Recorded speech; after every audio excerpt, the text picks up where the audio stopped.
আমরা প্রথম 1 কাপ ময়দা এরকম সাইজের একটা কাপ নেব। আমরা এরকম সাইজের একটা 1 কাপ ময়দা আমরা নিয়ে এরকম সাইজের 2 কাপ আমরা ময়দা নিয়ে নিয়েছি। এরপর ঠিক তো পরিমাণ মতন একটু নুন নিয়ে নেবে। তারপরে ঠিক 1 চামচ আমরা ঘি বা সাদা তেল ব্যবহার করবো। আমি এখানে ঘি ব্যবহার করছি। ঘিটাকে আমরা ভালোভাবে মাখিয়ে নেব এরকমভাবে, এরকম একটা মুঠো করে এরকম একটা শক্ত শক্ত একটা ফোলা ভাব চলে আসে। আমাদের ময়দাটা রেডি হয়ে গেছে। আমরা 1 কাপ গরম জল নিয়েছি। এবার তোমাদের যতটা পরিমাণ লাগে একটু একটু করে আমরা এরকম মাখিয়ে নেব। চলো আমরা মাখানো যাক। আমাদের ময়দার ডোটা বানানো হয়ে গেছে। এরকম ঠিক সফট হবে, দেখে নাও তোমরা। এরকম টাচ করলে এরকম নরম হয়, এরকম ঠিক ময়দাটা আমাদের মাখানো হবে। এটা আমাদের 5 মিনিটের জন্য ঢেকে রাখতে হবে। আমরা এরকম একটা পাত্র নিয়ে নিয়েছি। এই পাত্রটা আমরা 1 কাপ চিনি দিয়েছি। তার উপরে আমরা 1/2 কাপ জল দেবো, পুরো জলটা দেবো না, হাতের দিকে লক্ষ্য করবে। এই 1/2 কাপ জল দিলাম, ঠিক আছে। এর জলটা আস্তে আস্তে আমরা ফুটবে। চিনিটা কেবল চিনির সিরাপটা বানিয়ে নেব। দেখো বন্ধুরা, আমাদের এরকম ঠিক চিনির কেবেলটা ফুটবে। তাতে আমরা 2টো এলাচ দিয়ে দেবো। এতে আমাদের স্বাদ গন্ধ দুটোই ভালো আসবে।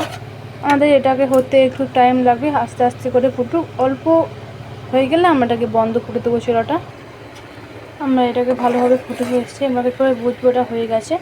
দেখো এবারে এরকম একটা আঠালো আঠালো ভাব চলে আসবে, তখন বুঝবো এটা আমাদের হয়ে গেছে। আমরা ময়দাগুলোকে নিয়ে ঠিক এরকমভাবে আমরা ডো বানিয়ে নেব।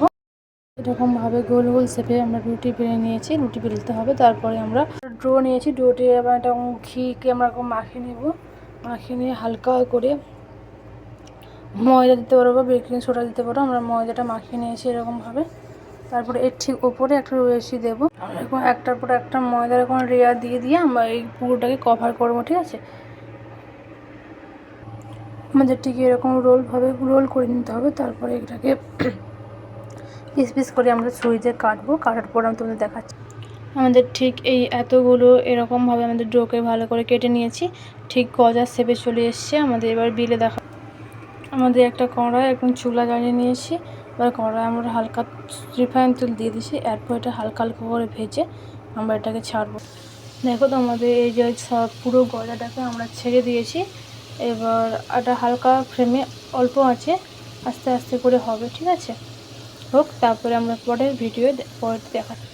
এরকম বাদামি বাদামি কালার কাজ চলে আসছে। আর একটু হলে আমরা দেখে তুলে নেবো। ঠিক এরকমভাবে আমরা সবগুলো ভেজে নেব। চিনির রসে একটু হালকা আছে আমরা ফুটিয়ে নেবো, যাতে চিনির রসটা আমাদের ভিতরে ঢুকে যায়, ঠিক আছে।